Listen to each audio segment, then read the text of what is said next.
mkaribishe kwa sauti ya upole Bwana. Bwana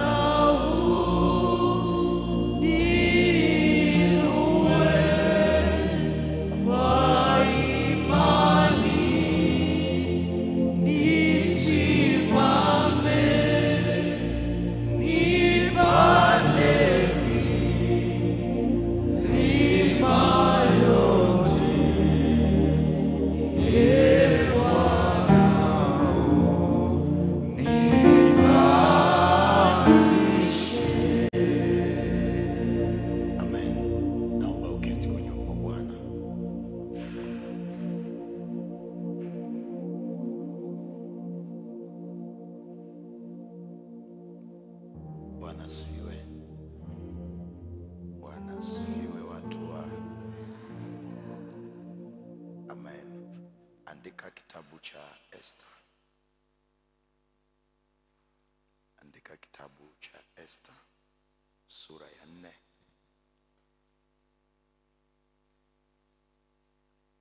Ule mstari wa 12 mpaka wa 17. Esther sura ya 4 mstari wa 12 mpaka wa 17. Alafu Esther sura ya 5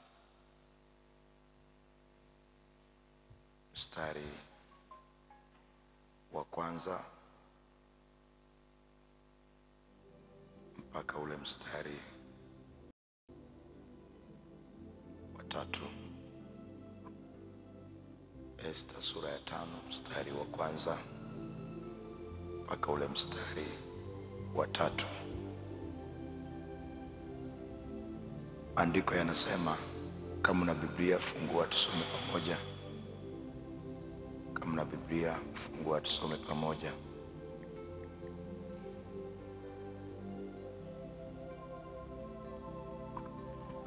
Anasema hivi: basi wakamwambia Mordekai maneno ya Esther, naye Mordekai akawaagiza wampelekee Esther jibu la kusema, wewe usijidhanie kuwa wewe utaokoka nyumbani mwa mfalme zaidi ya Wayahudi wote, kwa maana wewe ukinyamaza kabisa wakati huu, ndipo kutakapo watokea Wayahudi msaada na wokovu kwa njia nyingine, ila wewe utaangamia pamoja na mlango wote wa baba yako. Walakini ni nani ajuaye kuwa wewe hukujia ufalme kwa ajili ya wakati kama huo?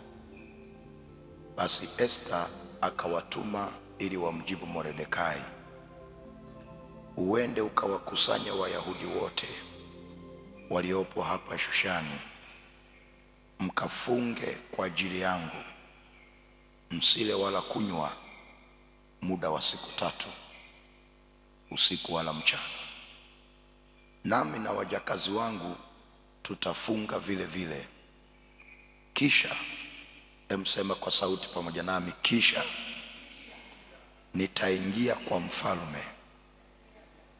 Sema kwa sauti kubwa, kisha nitaingia kwa mfalme kinyume cha sheria. Sema kwa sauti tena, kinyume cha sheria. Alafu anaendelea kuzungumza pale, nami nikiangamia na niangamie. Basi Mordekai akaenda zake akafanya yote kama vile Esther alivyomwagiza. Sura ya 5 mstari wa kwanza na wa 3 anasema, siku ya 3 Esther alijivika mavazi yake ya kifalme, akasimama katika ua wa ndani wa nyumba ya mfalme kuielekea nyumba ya mfalme, naye mfalme akaketi juu ya kiti chake cha enzi katika nyumba ya mfalme kuelekea mlango wa nyumba. Ikawa mfalme alipomwona Malkia Esther amesimama uani, yeye akapata kibali machoni pake, naye mfalme akamnyoshea Esther fimbo ya dhahabu aliyokuwa nayo mkononi. Basi Esta akakaribia, akaigusa ncha ya fimbo. Mfalme akamwambia Malkia Esta, wataka nini? Nayo ni haja gani ulionayo? Utapewa hata nusu ya ufalme. Bwana asifiwe. Kipengele ambacho nataka tukiangalie leo, andika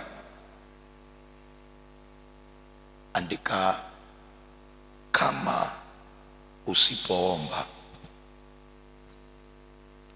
kama hautaomba au kama usipoomba,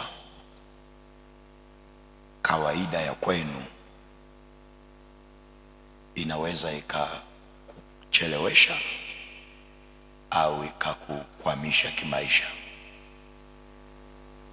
Kama hautaomba, kawaida ya kwenu au kawaida ya familia inaweza kukuchelewesha au inaweza kukukwamisha kimaisha. Na jambo la pili, au hapo chini andika tena, mara nyingi kawaida za familia huwa zinaondolewa na maombi. Mara nyingi kawaida za familia huwa zinaondolewa na nguvu, the power of prayer. Mara nyingi kawaida za familia huwa zinaondolewa na nguvu ya maombi. Mara nyingi kawaida za familia huwa zinaondolewa na nguvu ya maombi.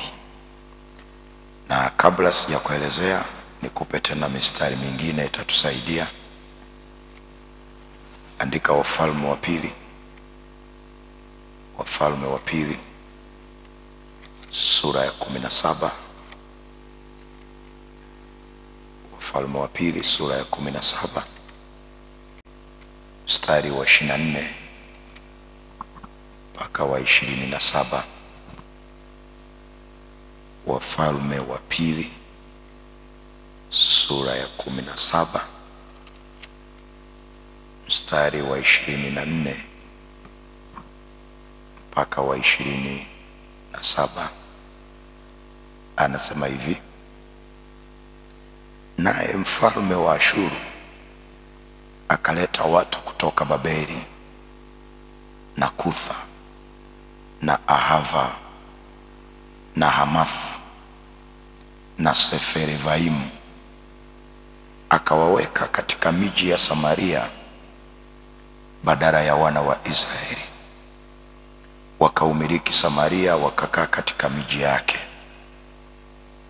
Basi ikawa wakati ule walipoanza kukaa huko, hawakumcha Bwana. Kwa hiyo Bwana akapeleka simba kati yao, nao wakawaua baadhi yao. Kwa hiyo wakamwambia mfalme wa Ashuru, wakasema, wale wa mataifa uliowahamisha na kuwaweka katika miji ya Samaria hawaijui kawaida ya Mungu wa nchi. Tuseme wote kwa sauti, hawaijui kawaida ya Mungu wa nchi. Hata kama na wewe hujui kawaida ya Mungu wa nchi, sema kwa sauti kubwa, twende. Hawaijui kawaida ya Mungu wa nchi. Alafu anasema, kwa hiyo amepeleka simba kati yao, na tazama wanawaua, kwa sababu hawaijui kawaida ya Mungu wa nchi. Ndipo mfalme wa Ashuru akatoa amri, akasema, mpelekeni mmojawapo wa makuhani mliowachukua kutoka huko, aende akae huko, akawafundishe kawaida ya Mungu wa nchi, akawafundishe. Emsema akawafundishe kawaida ya Mungu wa nchi. Bwana asifiwe. Nitaka nikuonyeshe kitu tunachojifunza asubuhi.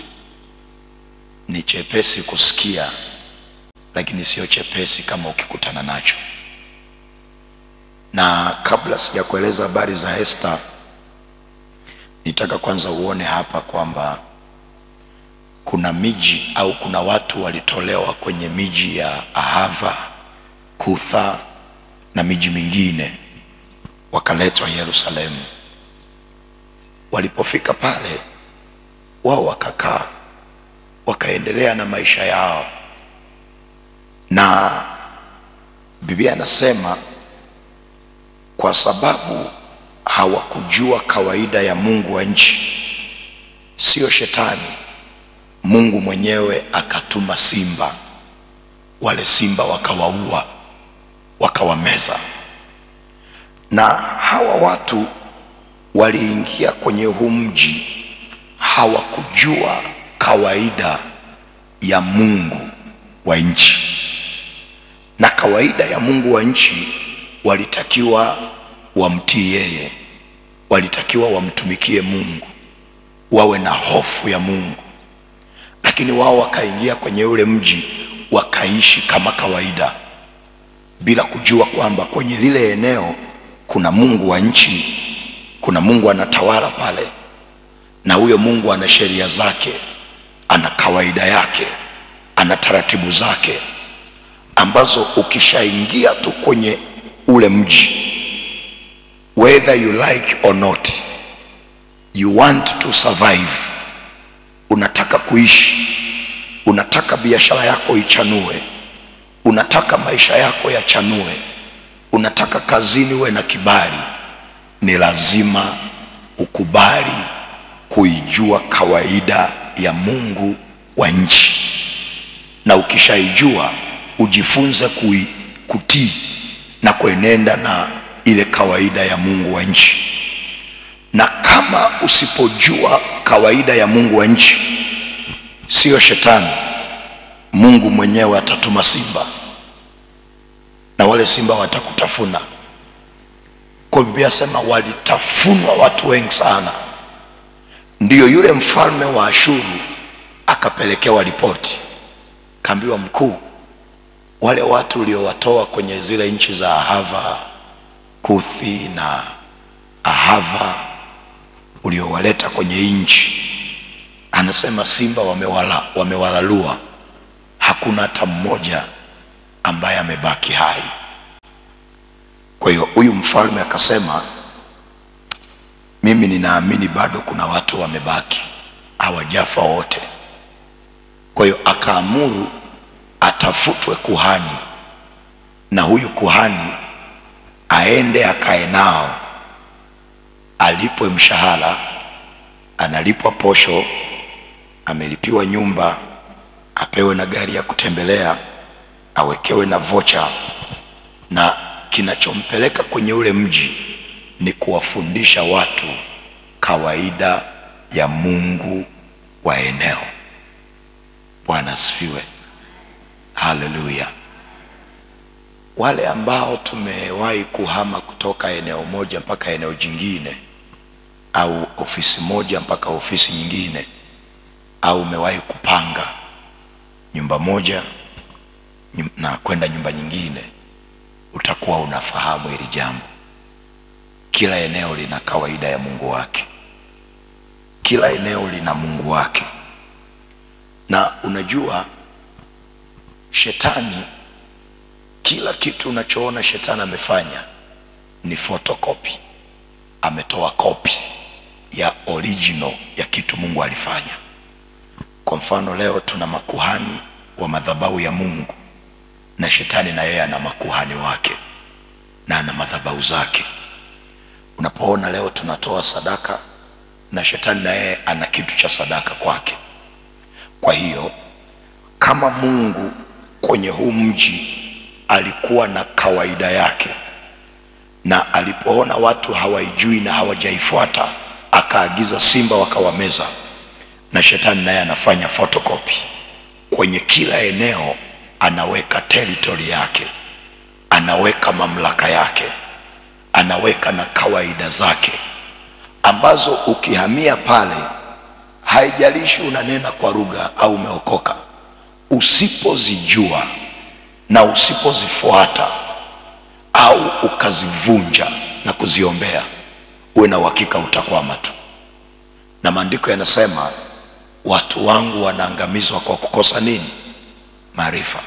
Maombi tunayo, lakini maarifa hatuna. Ninakumbuka kabla sijajenga, tulihama kwenye nyumba moja tukaenda nyumba nyingine, hizi nyumba za kupanga. Kwenye nyumba ya kwanza tuliyokuwepo hakukuwa na shida, hata uchumi ulikuwa vizuri kabisa, hatukuwa na shida za magonjwa, ndoa ilikuwa na amani.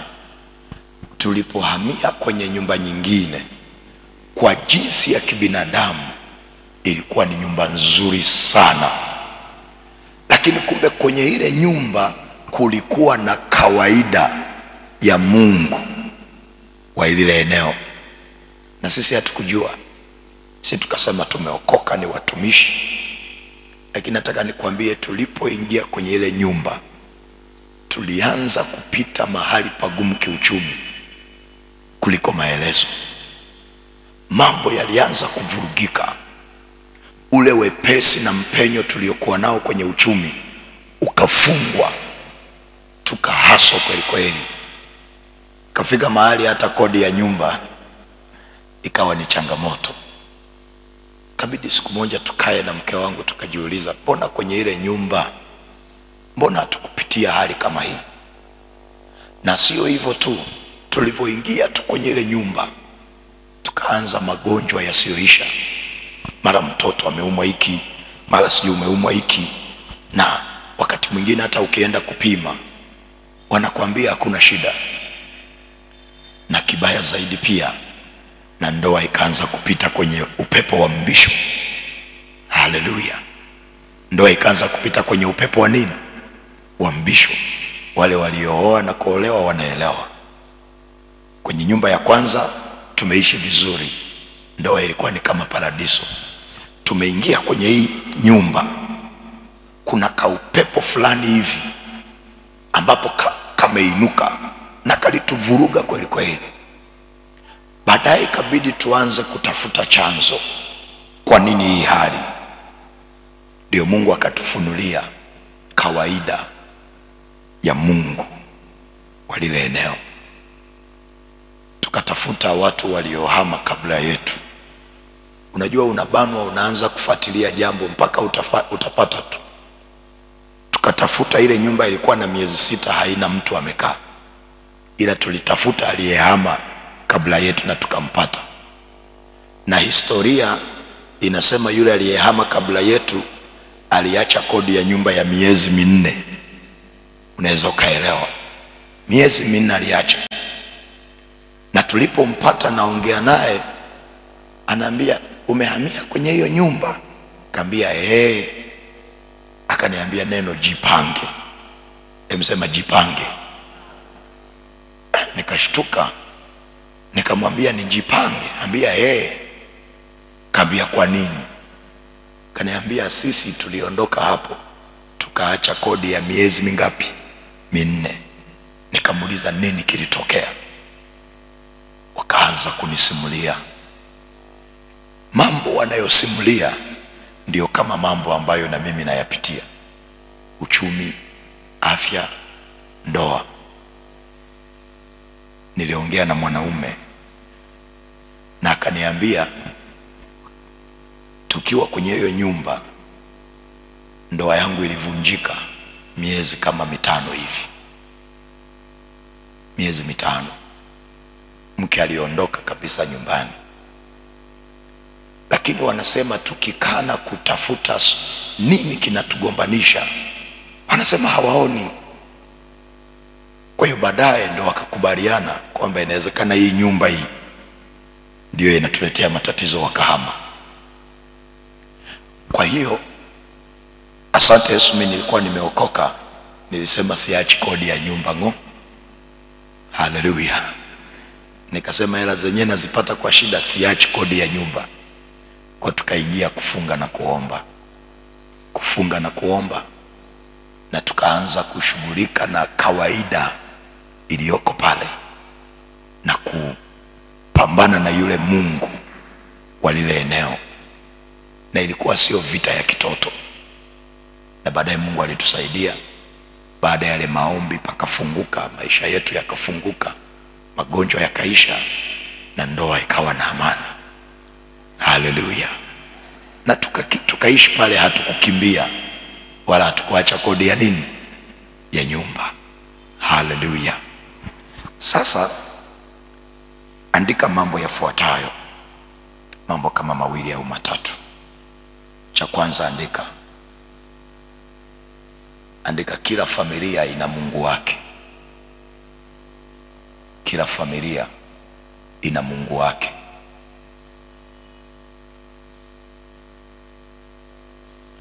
Kila familia ina Mungu wake.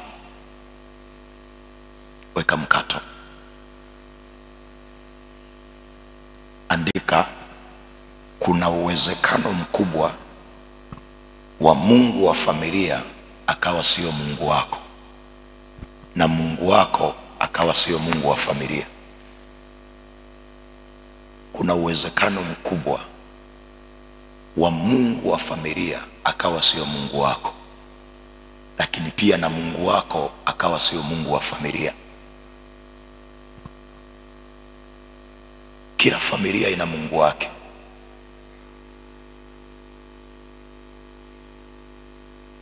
Na kuna uwezekano mkubwa Mungu wako akawa sio Mungu wa familia, na Mungu wa familia akawa sio Mungu wako. Ukishamaliza kuandika hilo, macho ubaoni, kwanza nikuelezee kitu.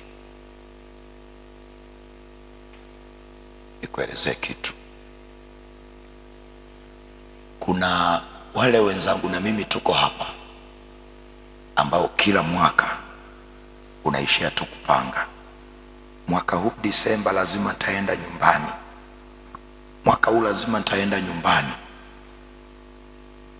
Muda uliopanga ukifika, kuna uzito unaachiliwa ndani yako, au kuna upepo wa mbisho unainuka, unajikuta nasema nitaenda mwakani. Kwa nini wengi wanakutana na hiyo hali? Ni kwa sababu Mungu uliye naye wewe sio Mungu wa familia. Umenisikia ninachosema? Ni kwa sababu Mungu uliye naye wewe sio Mungu wa nini? Wa familia. Na maandiko yanasema hivi, walipochagua miungu mipya, vita ilipiganwa wapi? Marangoni. Tunaenda sawa? Kwa hiyo miungu ya kwenu itapambana na wewe kwa gharama yoyote usiende nyumbani, kwa sababu ukienda nyumbani ni kama vile umelipeleka sanduku la Mungu wa majeshi kwenye miungu ya Dagon. Kwa inajua kabisa ukimpeleka Mungu wako nyumbani, automatically umepeleka vita, ile miungu itapigwa. Kwa inachofanya, inasema tuhakikishe tunamzuia kwa gharama yoyote asije nyumbani, ili abaki na Mungu wake huko. Kwa sababu huyu akija saizi anaomba, ameokoka, huyu akija haji peke yake, anakuja na Mungu wake. Na Mungu wake kama ataingia kwenye hili boma, wewe unaweza usielewe, lakini kwenye ulimwengu wa roho kunatokea vita ya miungu kati ya Mungu na miungu ya familia. Wakati mwingine kama Mungu wako sio Mungu wa familia, kuna kavita katainuka kati yako na ndugu zako, kati yako na familia, ambako unatafuta kavita chanzo chake ni nini, huoni, ila ni kwa sababu miungu mlionayo ina fight. Mungu uliye naye na miungu ya familia vina fight. Kwa nini? Hiyo miungu ikikuruhusu ukaenda ukachangamana na ndugu zako, mkawa na lugha moja, mnagombanisha miungu.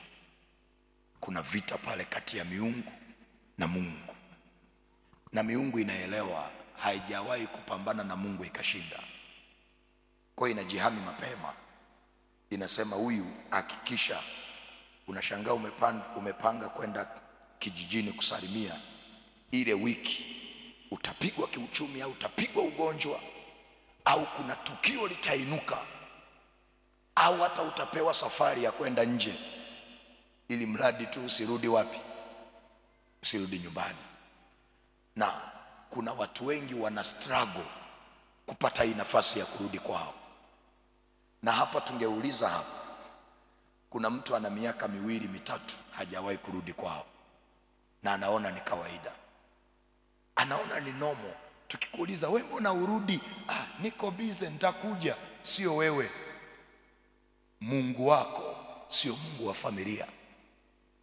Kwa hiyo tukikuruhusu uje, unatuletea shida,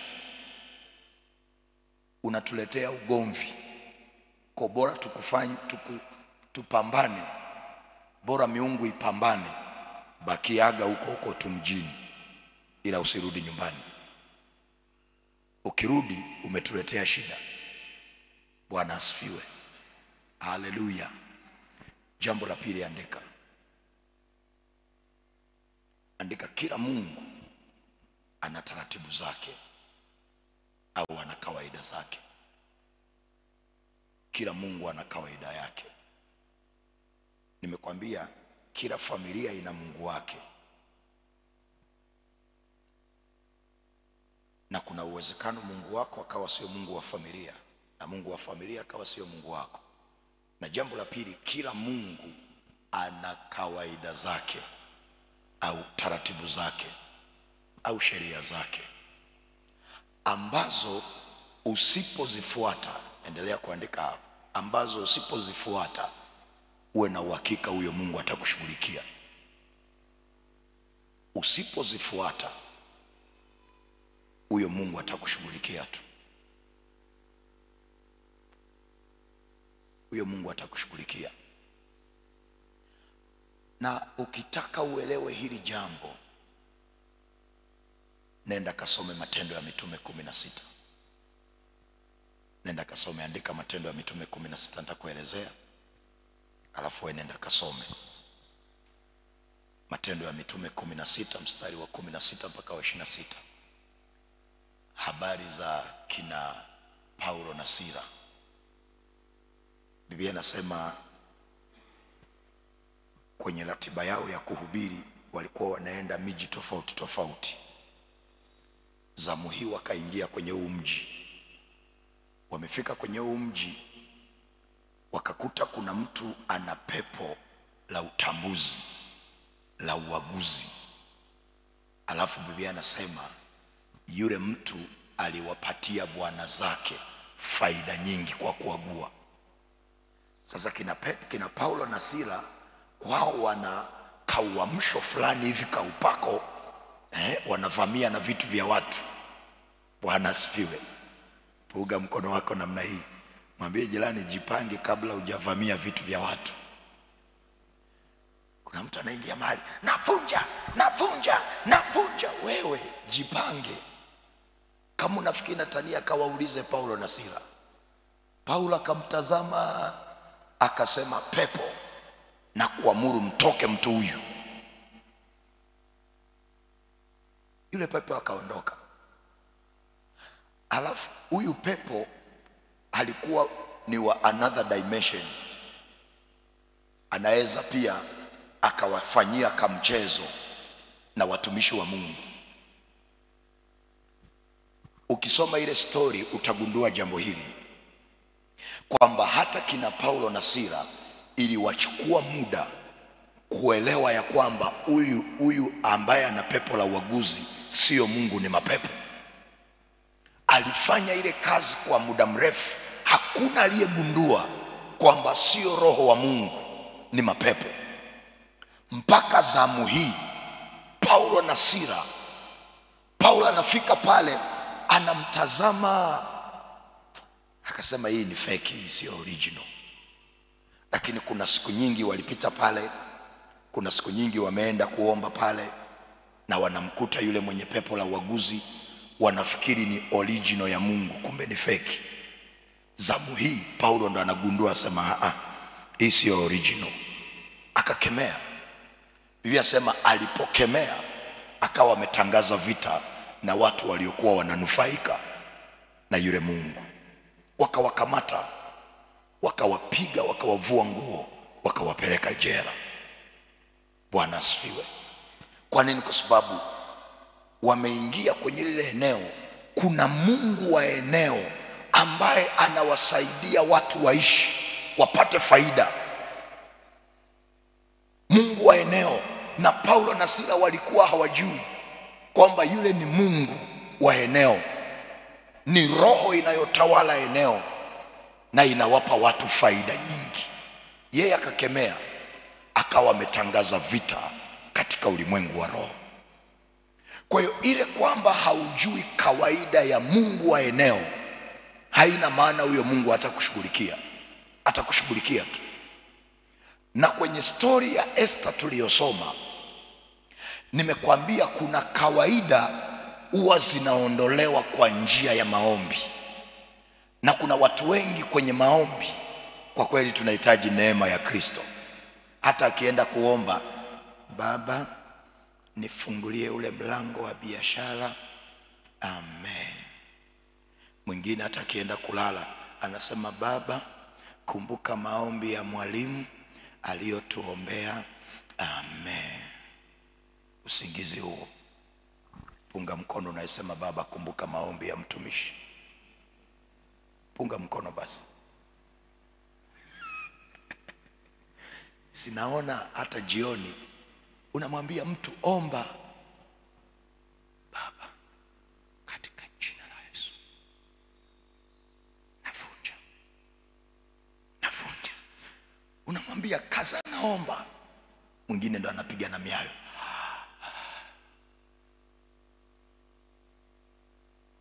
Maandiko yanasema hata sasa hamjaomba bado.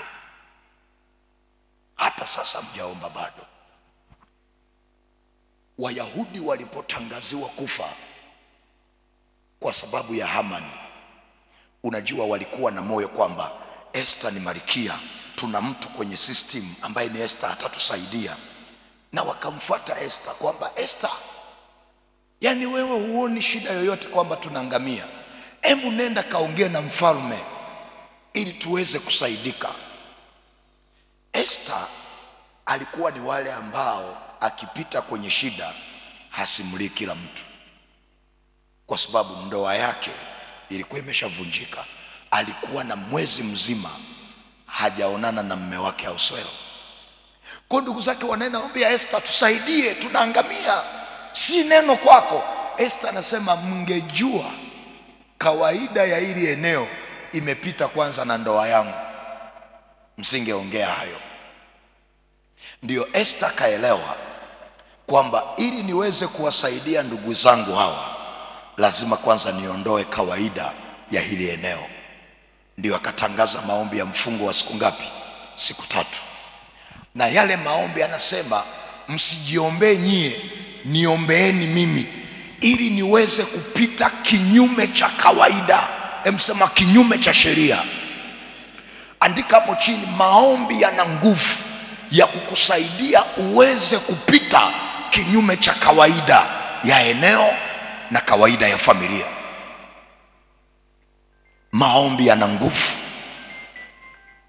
ya kukufanya uweze kupita kinyume cha kawaida na kinyume cha sheria, kinyume cha taratibu ya familia.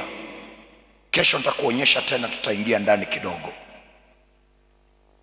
Lakini ninachotamani ni ufahamu ya kwamba hata sasa haujaomba bado. hata sasa haujaomba bado. Yaani hayo maombi ya dakika 2 ya nusu saa bado hayana nguvu ya kuondoa kawaida ya familia. Na kuna mtu kama hautaomba, uwe na uhakika utakwamishwa na kawaida ya familia. Utaanza biashara, uwezo unao, neema unayo, na watu wa kukusapoti wapo, lakini utajikuta kawaida ya kwenu inasema kwenu hamruhusiwagi kuvuka huu mstari. Kwenu hamruhusiwi kuvuka. Kwa hiyo kama hautaamua kuomba ili maombi ya kusaidie kupita kinyume cha kawaida, kupita kinyume cha sheria, uwe na uhakika utaishia mahali ndugu zako wameishia. Angalia kwenye familia yako, hata aliyesoma kuna mahali amebanwa, hata mwenye exposure kuna mahali amebanwa. Kwa nini? Kuna kawaida ambayo imewacholea mstari.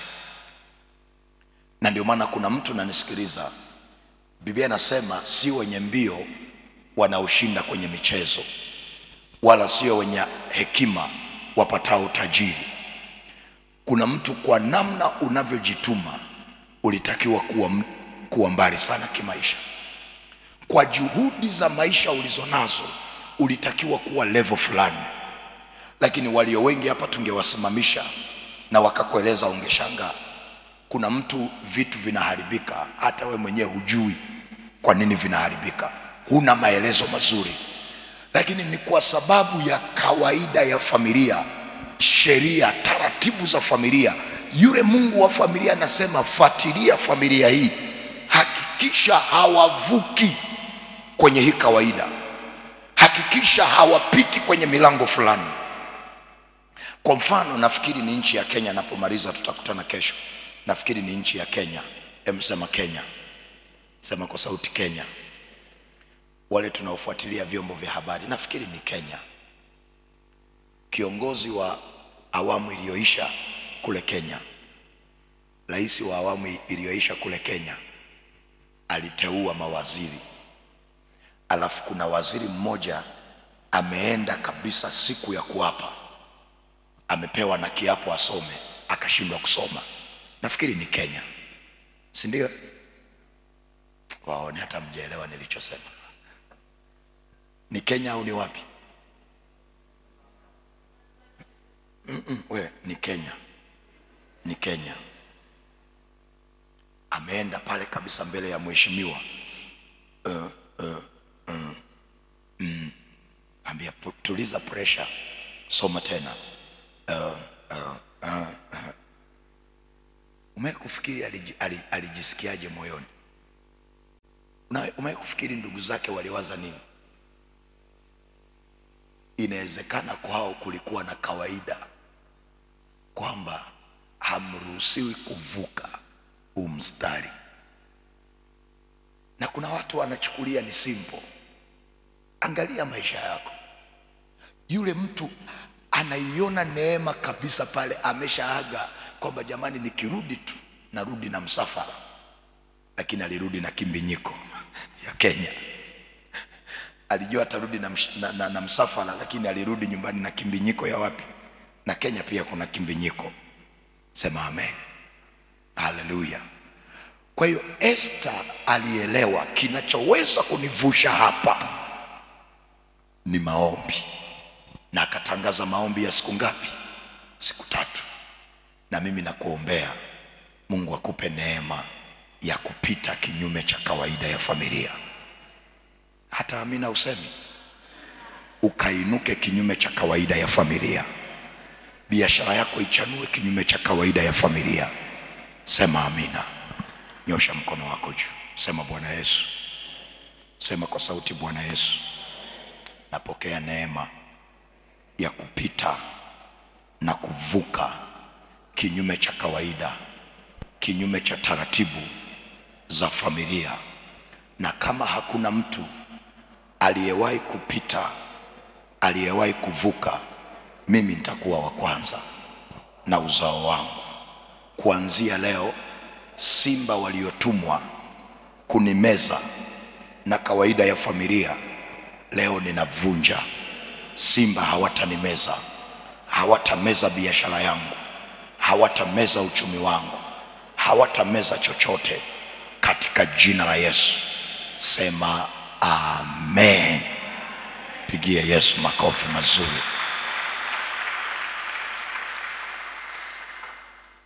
Na kesho ni Jumatano, si ndio? Kesho tupate nafasi ya kuomba ile serious asubuhi, si ndio? Si ndio watu wa Mungu? Ukiona uliyekana sema sawa, sio yeye, ni kawaida ya kwao. Nimesema kesho situpige maombi, si ndio? Angalia jirani bado sema ndio kawaida ya kwenu. Hiyo kawaida lazima itakuachia, na wewe utapita kinyume cha kawaida kwa jina la Yesu. Jipige kifua, sema nitapita kinyume cha sheria. Simuona anavyosema nitapita. Jipige kifua, sema nitapita kinyume cha kawaida ya familia. Sema nitafanikiwa kinyume cha kawaida ya familia. Nitajenga kinyume cha kawaida ya familia. Ukitoka hapo, ondoka na hilo neno. Endelea kujitamkia kwamba kama Esther alipita kinyume cha sheria, na mimi nitapita kinyume cha sheria, kinyume cha taratibu, kinyume cha kawaida, katika jina la Yesu Kristo. Shika sadaka yako. Shika sadaka yako. Shika sadaka yako nzuri.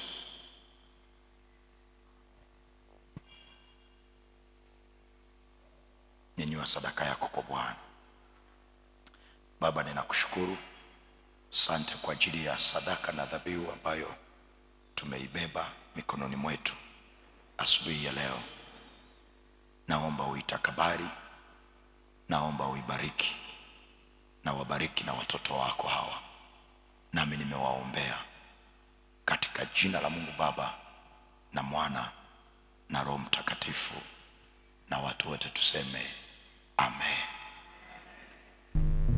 Na mimi ninakuombea unapotoka hapa asubuhi ya leo.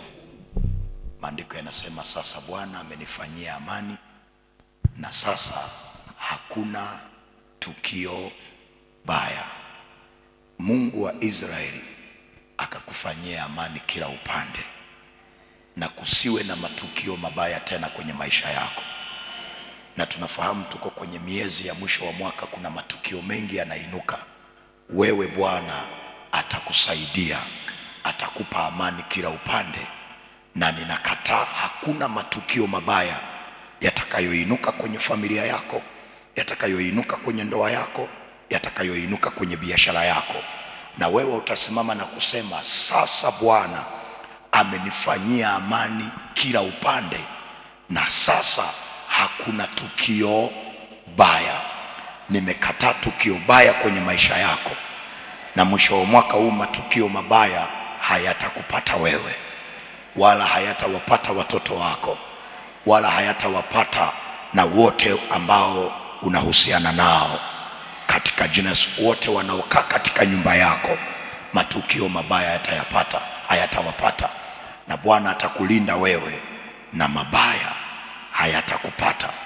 Na yule Mungu aliyekupa kuona mwaka huu ndiye pia atakupa kuona na mwaka ujao. Katika jina Yesu, hautakufa bali utaishi, na wewe utayasimulia matendo ya Bwana. Tuonane 2026. Yule Mungu aliyetuingiza mwaka huu atatuingiza pia na mwaka ujao, katika jina la Yesu. Sema amen.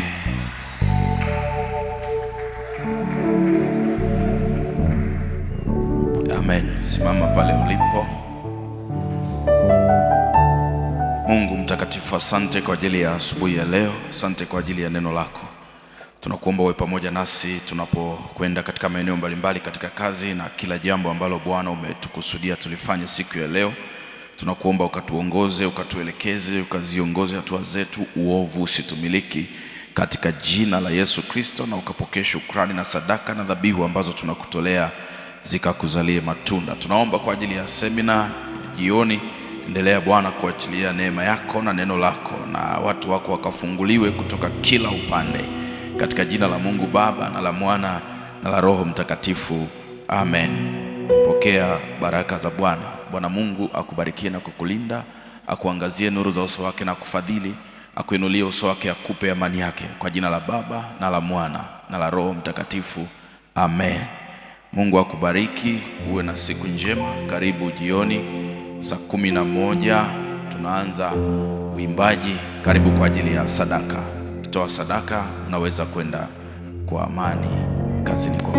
Niona Yesu ameniona.